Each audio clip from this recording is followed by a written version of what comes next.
কোনদিন এই মাটি ছেড়ে চলে যান নাই শত নির্যাতনের পরেও।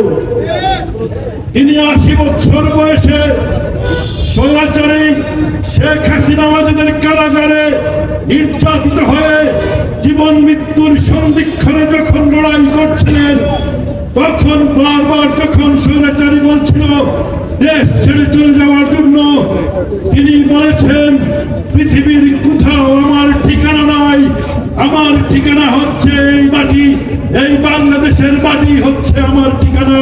বন্ধুরা আমার, আমরা সেই নেত্রীর আদর্শ বুকে লালন করি। বন্ধুরা, আমাদের সেই নেত্রীর ভালোবাসা নিয়ে আমরা আন্দোলন সংগ্রাম করেছি। আপনারা দেখেছেন শত নির্যাতন করেও তাকে কোনোদিন আপুসকামী হন নাই। তিনি আপুসহীন নেত্রীর খেতাব নিয়ে এই পৃথিবী ছেড়ে চলে গিয়েছেন।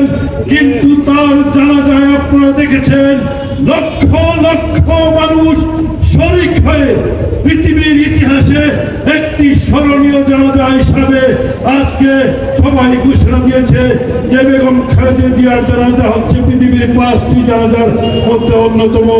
আমরা সেই নেত্রীর দল করি। বন্ধুরা,